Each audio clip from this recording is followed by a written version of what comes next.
Hi, and welcome to the Anti-Waffle podcast with me, Embel Shornaila, and Marva Gregorio de Souza. Woohoo! And together we will try to talk about research without any gobbledygook. Each episode we'll be talking to a researcher who will discuss the work they're doing, looking at why this research is important, and asking how did they get into this field. We hope that it will be informative and interesting and bring a bit of the academic world into the real world. This week we have Professor Alan Penn from UCL. He is the Professor of Architectural and Urban Computing. Hi Alan. Hello. Thank you very much for talking to us today. Very happy to do it, yes. Looking forward to it. Do you want to start by telling us a bit about your current research? Okay, so I'm an architect by background, and I study the way you build buildings, the way you design the spaces that they sort of connect together, and the spaces between buildings in cities. How those patterns of space affect the way that people move through them, the way that people are brought into contact with each other, or the way they're kept apart. And then how that affects communication or transaction, so buying and selling in shops and so forth. And so it's really about the sociology of the spaces that we construct around ourselves. Oh. So is it like, so whenever you're designing a building, then you're looking at do you have sort of like a goal of what you want that building to create in the community that it's being built in? Is that what you mean? Is that what you're looking for? So what I'm looking for as a researcher is to understand the effect of the buildings I design on the communities I'm building for. Now, the communities have objectives, so if you build a building for a hospital, say, the hospital authority will have a whole series of what they think of as requirements. We've got to create a particular atmosphere for the doctor and the patient to be able to discuss things in privacy, but also they're going to have to trust the doctor, and so the way the doctor is located in the consulting room, the way the patient is brought in, is very much about a bit of a social ritual, and the space in which you put them matters. Exactly how the furniture is located matters. If you come into a consulting room and you see the back of the doctor, that would send one message. If you come in and you see them across their desk, that's another. If they turn around to see you, that's another. So these are micro behaviours, if you like, in a piece of space. Okay, so you do everything from, say, large scale, like lots of buildings together, right down to the inside of the buildings and to how the furniture. Yes, I mean, actually, well, when it comes to scale, the projects I'm working on at the moment are at the very largest scale. So we're constructing spatial models of the whole of the UK, and I've just put in an application for doing something on the scale of the whole world in terms of spatial structure. So, there's this go from the largest scale of geography, if you like, right down to the micro scale of the sort of space we're sitting in now. So how do you, you're doing the research into what works and what affects what and how things do. How are you doing that? How do you physically research that? So it's a very good question, because mostly architecture is practiced through intuition. So we train up architects here in the Bartlett. It's a fantastic school of architecture. They're trained to use their intuition. Where I come into this, and the field of research that actually my colleagues Bill Hillier, Julianne Hanson and others started this field, was to recognise that in order to be able to compare a building that works with a building that seems to fail, that really has problems, you have to be able to compare them on the same basis. Yeah. And so we've developed ways of representing the pattern of space in buildings that we can put into the computer, we can analyse, we can generate quantitative analysis of, that allows you to compare two buildings with quite different geometries. And because the analysis allows them to be thought of in the same way, you can then see whether people are occupying them in different ways, whether, what the effects are, if you like. Right. So we've got a whole suite of spatial analysis software that we've developed that allows us to look at really quite complicated objects. How you said about you have a building that works and a building that doesn't work. So how do you decide what's working and what isn't working? Oh, usually that comes from people themselves complaining. So there are, building occupants complain. Right. So do you go to all the coffee shops or hang out in the corners to listen to what people are complaining about? Not quite, but I mean, you could do that actually. That'd be quite interesting. It tends to be things which are quite public. So when this research started back in the 1970s, a long time ago, there was a lot of public housing which had been put up in the post-war period. And a lot of it's since been demolished, by the way. But when I first started as a research assistant, I spent a lot of time walking around some really nasty public housing estates in Peckham and all over, which were a complete zoo of different architectural attempts to how you should build social housing. Right. And a lot of these were considered to be dangerous, full of gangs, full of drugs, social breakdown. And there are a group of people who are saying, well, it's the architects and the planners that have created this. It's an architectural problem. And then there were a whole group of sociologists mainly who were saying that's impossible, because that would imply that there was some kind of environmental determinism that was, I was affected by my environment. Yeah. The tenants all say, of course you're affected by your environment. The sociologists say, but that's philosophically problematic, you see. And so we got involved in that debate, very often working for the tenants groups to try and persuade the local authorities that there were things they needed to do to the design of the estate to try and make it actually just make it easier to live in. So can you give an example?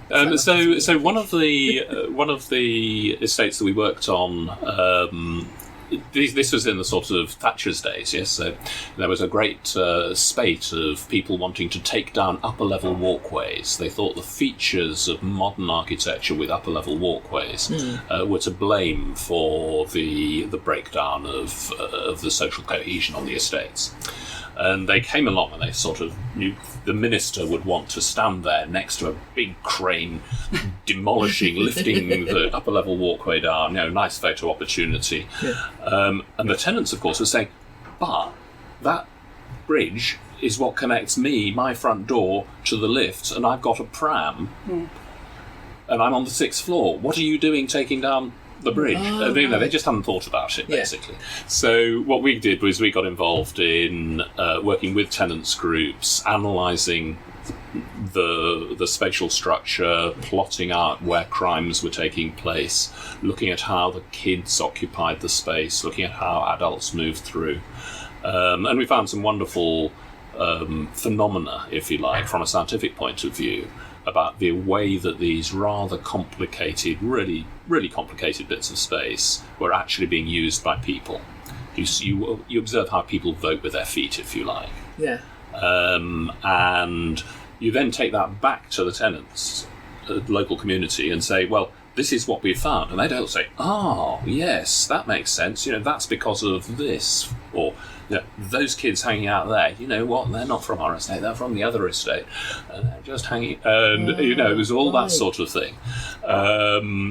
And you found out an enormous lot, because the people who live on the estate, they've got all the knowledge.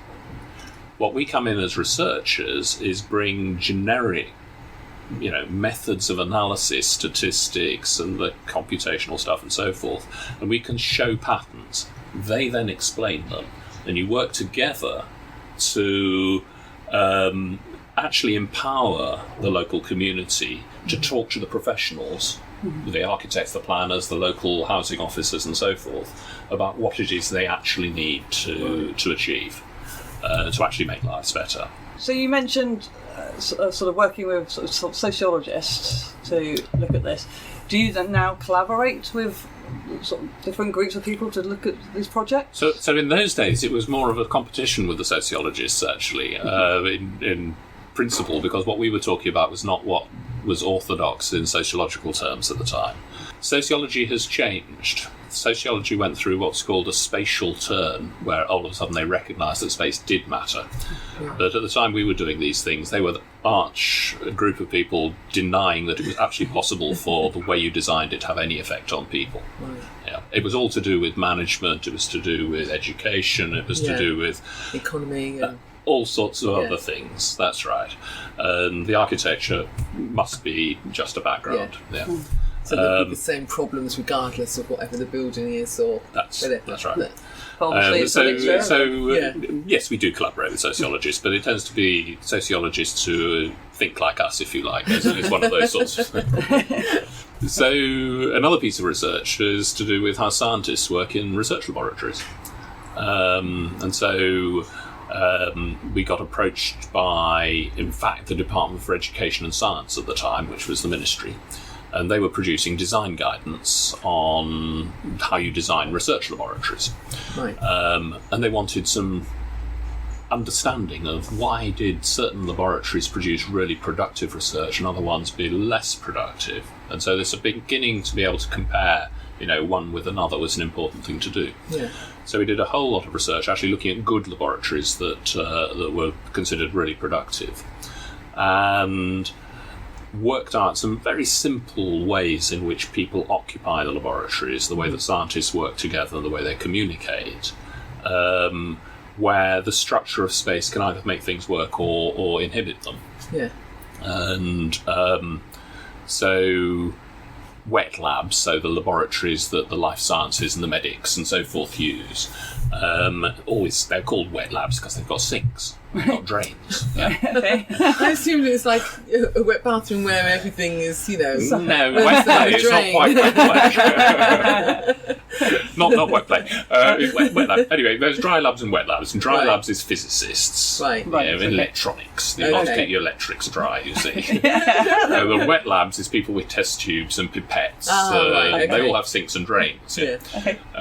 Drains are really, they constrain architecture a lot because they always have to run downhill. So that's the way the drain works. And depending on whether you decide to put your drain stack, the vertical bit, down the outside of the building or just into the corridor, yes, you get two sorts of laboratories. Yeah. And it was very fashionable at one stage in the 1970s, 80s. To put your drain stack in the corridor so that somebody who was getting at it to open it up and stick a rod in, all that sort of stuff you have to do from time to time with drains, they could just open up the door in the corridor, get at the whole stack of drains. Now the effect of that is it makes the benches run from the corridor wall out towards the outside of the building. Right. Yeah. Right. That means that if you want to have more than one bench in a lab, or a couple of benches in a lab, the way you have to move between them is out on the outside of the building near the windows. Oh, right, okay. In the old days, they put the stack on the outside of the building. Right. You see them, those are sort of 1960s buildings with big black drain pipes running down the outside. Now, those all have their benches running the other direction. Yeah. Oh. So that means the benches run from the outside towards the middle. Now, commonly in these sorts of places, you'll do reading and writing out under the window. Yeah. Between a pair of benches, and then everybody moves from bay to bay, just inside the corridor. Right. So we did a study of a building in Cambridge, the Laboratory of Molecular Biology, which is famous. It's had more Nobel Prizes produced there than the whole of France, and it's a sort of amazing location. Everybody wants to work there. And they had an old 1960s building and a 1980s building that was constructed next to it. And the 1960s building had the drains on the outside, and the corridor, the sort of knock through between the lab benches was next to the corridor doorway. And the 1980s building, they'd got really high tech and they'd moved all their vertical stacks into the corridor. Yeah. And so they were reversed. All the scientists wanted to be in the 1960s building, not the nice new posh building. Yes, it was very. So they came to us and they said, "Look, this is really intriguing. Why is it they want to do this?" And you walk around it, and the 1960s building is lively. It's got just a single long corridor, but all the doors are wedged open, probably against fire regulation, but they're all wedged open. And you would see somebody walking along the corridor in front of you, and then they'd stop and join into a conversation that was going on in the lab, chat, and then they'd leave and wander on. And what was going on was that the place in the lab where everybody was chatting, talking, was where you went and you move up to the end of the bay, you have a little chat. If that was just inside the door to the corridor, then it knocked on into conversations bridging between laboratory groups as people were moving around the large-scale corridor. Yeah. In the other one, the conversations were taking place inside the lab, but they were all deep under the windows. Right. Yeah. And the corridor itself, nobody was stopping. So it just felt dead. Yeah. And the level of communication between the groups was reduced. And when you went to lunch, they all went to lunch on the top floor, and they had a canteen. And you could see the people from the one building, the 1960s building, they sat down at tables of mixed groups. Right. You could recognise, oh, that's from that group, that's from a different group, that's from a different group. Because they knew each other, because the building meant they all knew each other and knew where they worked. But in the other building, they didn't even go to the canteen at the top. They sort of sat somewhere and had sandwiches. Yes. And it was... So they weren't participating. Yeah. And in fact, a lot of the issue in science is you get your good ideas from other people that you're not working with immediately. Right. Yeah. So with the research that you're doing, do you is there something that you would say is there a key thing that you're sort of like working on, trying to solve at the moment, that is sort of like, I don't know, a key area within buildings that's sort of kind of like a common problem that's cropping up? Oh, that's a very good question. I haven't thought about it for ages. It's good to have these sort of is there a common problem that's cropping up? I think the thing that's really interesting at the moment is that when we started, it was sort of, before email. Yes. Right. Nowadays, you do so much of your work is actually digitally mediated, if you like. Yeah. You've got mobile phones, you've got email, I spend most of my time actually answering emails, I think. Yeah. And a lot of the communication isn't just face-to-face, it's communication across Skype or whatever. It's mediated by the network. Yeah. So I would say that one of the really difficult things that we have to do is to understand how it is that the real world space and, if you like, the virtual world space come together. So you can see it, the high street. Yeah. The high street in cities actually functions the way it does because it's the space that's on most routes from most places to most other places. Yeah. Take away everything and land uses and so forth. If you were just to throw random people into a city, there'd be more people walking up and down the high street than walking in the back street. Right. And there's a geometric effect, which we can demonstrate. Yeah. That is the reason the shops locate there, because they locate there for passing trade. They want people walking past to buy things, opportunities to sell things to people. Yeah. That then attracts more people, so people go to the shops. No doubt, the shops are an attractor. But which is funny, because I was thinking, aren't they people there because of the shops? But yes. Well, no, they would be there already. Anyway, so Oxford Street in London, probably the premier shopping street in Europe or whatever, is also the shallowest street in London in terms of the mathematics, if you like. Fewer change of direction to get from anywhere to anywhere else from Oxford Street. No, that makes sense. Yes. It's amazing, though. Yeah. It's a phenomenon. So when we do our computer analysis of London, Oxford Street pops out as the shallowest to all other spaces. Right. And Regent Street and so forth are all sort of just next to it, and they're shallow as well. Yeah. But you can go around a couple of corners, the other side of Soho Square, just behind Oxford Street, and it's actually quiet, relatively. Yeah. And that's actually the amazing thing that you can do with space. It sort of allows you to have quiet spaces and really, public spaces actually quite close to each other. Yeah. What it means is that when you come to how you shop today, I'll bet you do an awful lot of things you used to go around the corner to the corner shop, and you do them on Amazon, or you coffee pot. Just order Amazon. Yeah. It's decimating the high street. Yes, it is. Yeah. So the high street is now being converted to nail bars, barbers' shops, charity shops, chicken shops, charity shops. A whole series of pawnbrokers actually, because of the state of the economy. Yeah. And betting shops. And betting shops. Yeah. It's really worrying. It's getting me out of this misery. So these are really, what is this stuff saying about actually what is the high street anymore? Yeah. And so something I'm really interested in is that dynamic of what the digital world is doing to the real physical world, and what's that doing to our communities. Yeah. Because there are real questions there about who you associate with.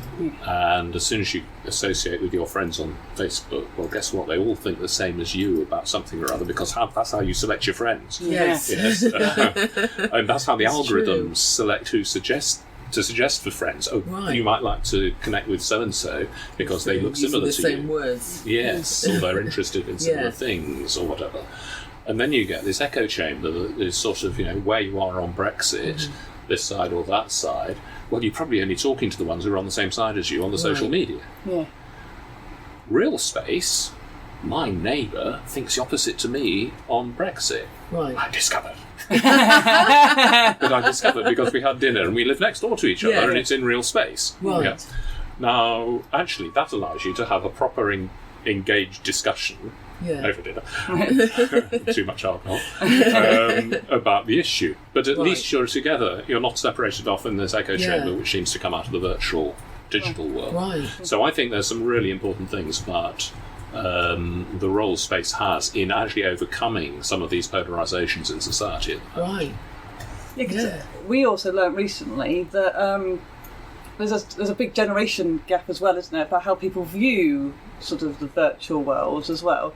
So because we heard that youngsters, the virtual world and the real world, they pretty much merge now.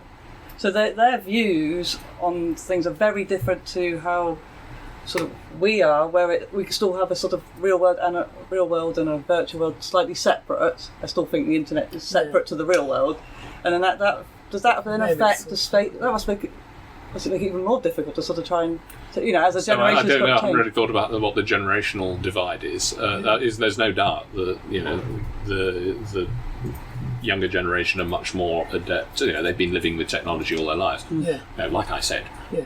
I got one of the first email addresses in UCL, and I was given it by my research fellow at the time. He said, "You've got to get email." And I said, "Well, what do I use it for?" Little did you know they're going to take over your life. Yeah. And then it takes over your life. Yeah. But when we started, there was nobody else on email. So what was the point of it? Yeah. And he said, "Oh, just get it. We can talk." We're talking now. That's right. No. Then, with this divide, then between actual space and the digital world, do you think that that we'll come to a place with the research that you're doing and with the way things are moving, that we'll come to a place where architects will be looking at designing digital spaces? They already are. I mean, in fact, the group over in the corner here, they're all working on virtual reality type stuff. I'm not sure what they're doing.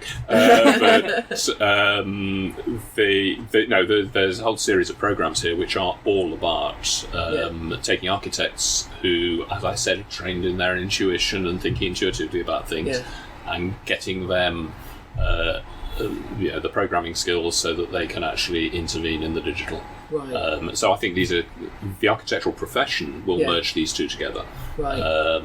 And in fact, if you look at games companies, they often employ architects because architects have a particular spatial sense, and a lot of the games are very spatial. Right.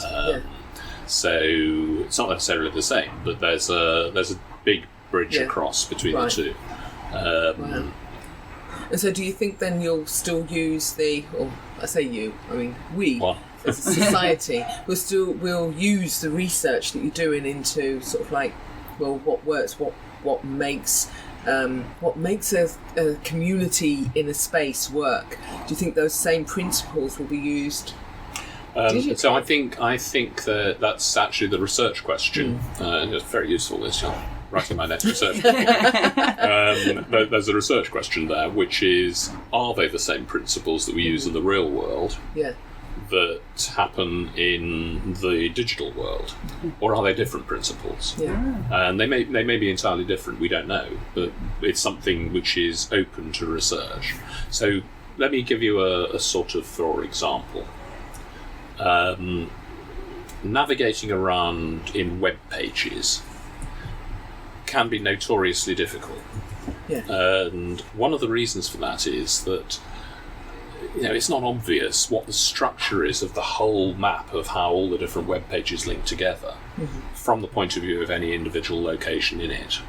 You can't just look at a page and know what the structure of everything you can't see is. Cities and buildings are designed so that as you walk around it, you get there's a kind of a rule system that seems to have been developed that says that longer lines of sight and movement give you more information. As you walk along them, they cross to other longer lines, and so if you walk along Oxford Street, at the end of it links to New Oxford Street, but it's only very marginally different direction, and so long lines link to long lines with a marginal change of direction. If you turn a corner at right angles, you go off to shorter lines, and those tend to meet other things also at right angles.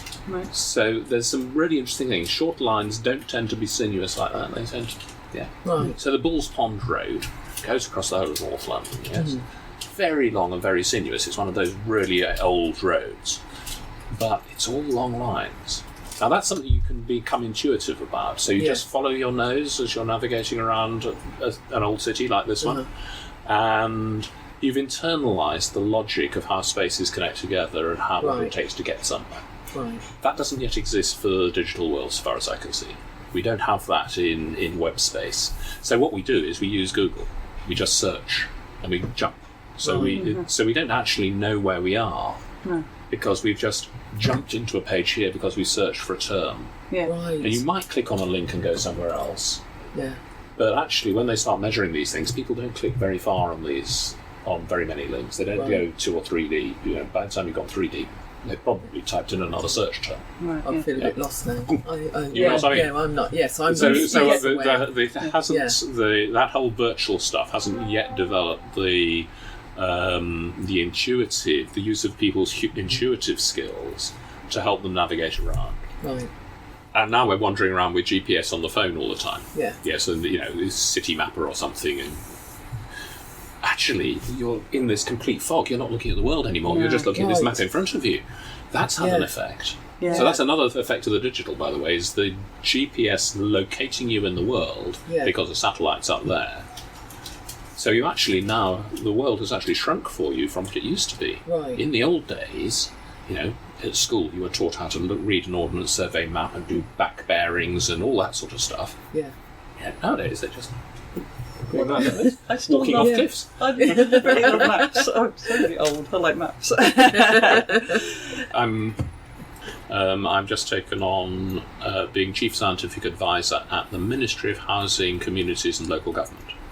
And so I'm just beginning to get to grips with what that means and what the ministry does and how Whitehall works, which is fascinating. So it's an object study in sociology and everything else as well. So just learning about that. But what I'm going to be doing in that role is bringing science and evidence and analysis to bear on the way the government makes decisions about things. So, the high street. They've got to think about what we do about the high street and what you do about setting the business rates and what do we do about the chicken shops and the pawn shops and so forth, and do we plan to regulate that or do you leave it open to the market and so forth. And so what I'll be doing is trying to draw on my networks, because I don't know the answers to all these things, but draw on my networks to help the civil servants give ministers the best advice, let's say, about what the opportunities are and what the policies should be.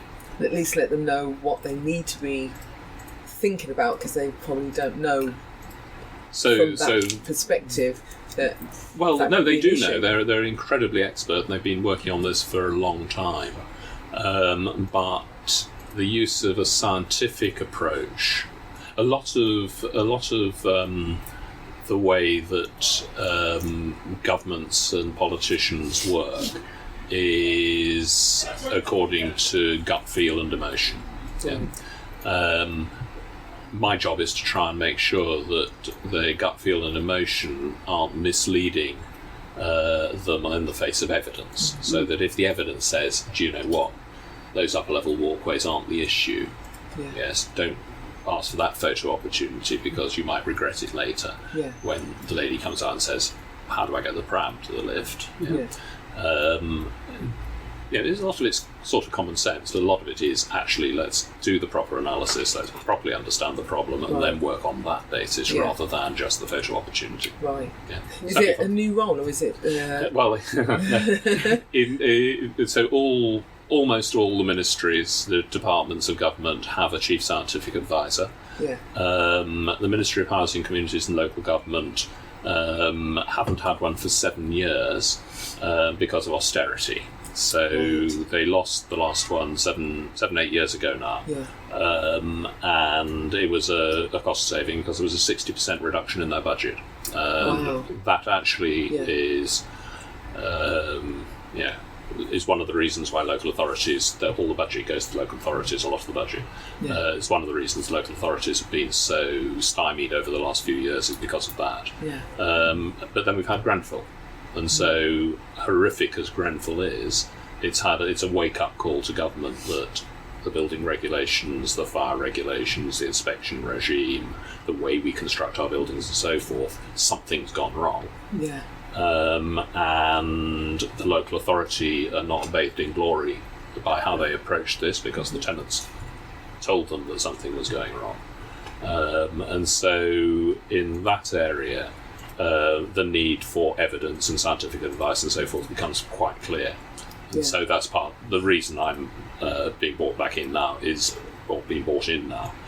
because they've realised actually there was a gap in their ability to marshal scientific evidence. Right.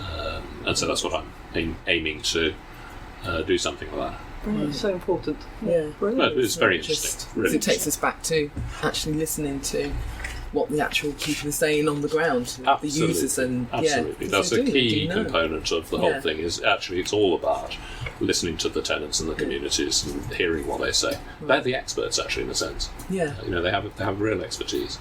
Yeah. Put that together with scientists who have generic expertise, and you've got something very powerful. Yeah.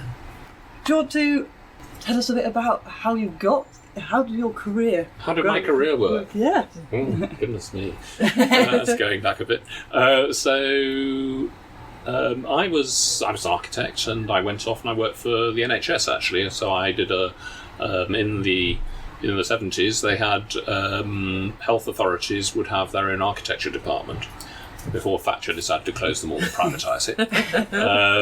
And I worked in one of those, and this is tedious. No, sorry, it was being a junior architect working on hospital design. Yeah. At one level, fantastic, but another level, there's an awful lot of compiling room schedules with needle dispensers and sinks and stuff, and it's tedious in the extreme. Door schedules. Yeah. You have no idea. And that's what a junior architect did in those old days. In those days you had drawing boards and pencils and, you draw on tracing paper, and nothing was computerised because the computers didn't exist. Oh, right, cool. And a lot of it was very menial work. So I got really bored, and I asked if I could do a part-time master's degree. I came back here and did a part-time master's degree with Bill Hillier. In this field, the field of spatial analysis and so forth. And that was a revelation to me, just all of a sudden seeing architecture in a completely different way than the intuitive thing I'd been taught. This was about it has effects and you can analyse them and you can understand them, and it relates to society and so forth. Yeah. And then I got to the end of the master's degree, and they offered me a research assistantship, and I got sucked in. So I was in those days, you it was a bit like 0 hours contracts actually. So I was on a kind of almost a 0 hours contract, very soft money for years, and then I applied for a lectureship and didn't get it, and applied for another lectureship and got it, and sort of I've been around ever since. Right. So that's how it's worked. That's how you go to research. Do you ever feel like you could sort of like go back to, like, I don't know, designing hospitals? Buildings? No, not hospitals, but not specifically designing. I think that's too far in the past. Right. I did set up a company in the 80s, which is still around and which I still, I'm on the board of, which is Space Syntax Limited. And that applies this sort of spatial analysis in real design projects. Oh, right, cool. So my links to them, I go to the board meetings every so often, and, I really sort of care about them, but I don't actually do anything with them, if you like. But they're really good. There's a great little group of people just up the road off Gray's Inn Road, and they're doing some massive projects. So they're redesigning the or massive extension to the capital of Kazakhstan at the moment, Astana. No longer called Astana; it's called something else now. But they're doing the master planning for all of that, which is large-scale urban planning. But they're also doing studies of retail and shopping centres and buildings of various sorts. They're doing work on hospitals and so forth. Right. So cool. A lot of that's applied on real projects. So taking the analysis methods and helping designers to get things right. Yeah, first time. It's very difficult to get it to correct, I think, with when you're dealing with space, because it's such a long-term project and a massive project, and building something to, if you get it wrong the first time with the foundation. Actually, do you know? I mean, this building's interesting. So this building, the old building is the concrete that you can see there, and then we just rejigged it and extended this building. There's been massive refurbishment to this building a couple of years ago, right? And added on 1.5 meters on the outside. So I'm sitting on the new space, the new 1.5 meters here. The one thing we did was we added in a big staircase up the front, which is sort of the spirally staircase up in the front hall. And that's completely converted the sort of social politics, if you like, of the building to the way it was before. Because before, people only ever used the lifts. There's some fire escape staircases, which people do use, go from floor to floor, but you always knew that if somebody was going from floor to floor, they were involved in politics. Academic politics, because it's a very divisive building. Yeah. The staircase in the front there has linked it all up, and that's where the show goes on and so forth. So it's become the social and the symbolic heart of the building. And that's quite fun. So it's like the kitchen. Yes, parties, yes, it's where you meet. Yeah, that's right. Just like that. That's what kitchens do, by the way. Yeah. So there's a whole set of stuff around domestic space, about houses, just how people live in their houses. And what happens when middle-class people move into working-class people's houses and then they knock through and they leave the curtains open. Have you noticed that? They take down the nets and they leave the curtains open, and you can see right the way through to their posh kitchen at the back. So the people are quite predictable. Different cultures do things differently. So in France they're different, in different parts and different classes they do things quite differently. It's fascinating. It's fascinating. And then when you're even looking at homes and you're looking at the difference, the change that the digital world is bringing to the world, to homes, where rather than everyone gathering in one room and reading together, even if they're not talking now, they're all sort of like in their room here and their room there on their different... Well, no, I need to plug in as well, so I'll go up over here and plug in. I want to watch this. Where's the Wi-Fi? Yeah, how good's your Wi-Fi coverage? That's the real thing. Please, could you explain to us why your research is really important to the public? Everybody lives in buildings or works in buildings and lives in cities or moves to cities or moves through cities. And an enormous amount of society's time and money and everything else is spent on constructing these things.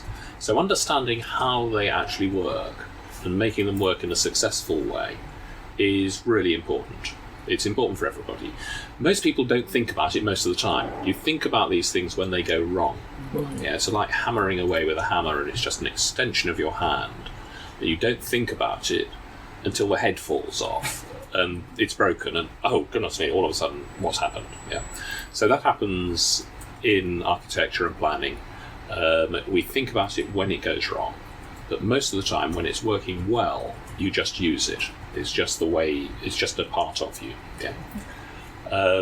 That makes it really quite hard to research and to understand, because you're trying to get at those things that we just take for granted. And so you study them when they go wrong, and you learn from those ways that things go wrong to how to make them go right. And so that's sort of where the whole research comes from. But it's really important because everybody spends their time in these places and they have effects on you. I guess the other part of this is going to the digital, that this is having effects on society, it's having effects on politics, it's having effects on the economy and everything else, but we don't yet fully understand it. So I think we have to understand the two together. We have to bring the two together, and I think that's where the research currently sits, actually. Definitely. Thank you. Yeah, so if people want to find out more, can they get in touch with you, like social media? Yes, there's... what's our social media? So... I would suggest that they look for www.spacesyntax.net, and there's a link in there to both the academic and the commercial sort of areas that it'll give you a starting point, or you can just search on Google for space syntax. Brilliant. And do you have a Twitter handle for yourself? I do. I'm Alan Penn at Twitter. Brilliant. We'll look up. Okay. So thank you very much, Alan. Thank you for your time talking to us. Thank you. Thank you very much to everybody for listening. We'll put links up on our website, which is the antiwafflepodcast.wordpress.com, and our Twitter account, which is @antiwafflepod. Please do get in touch because we'd love to hear from you. Bye. Bye. Bye.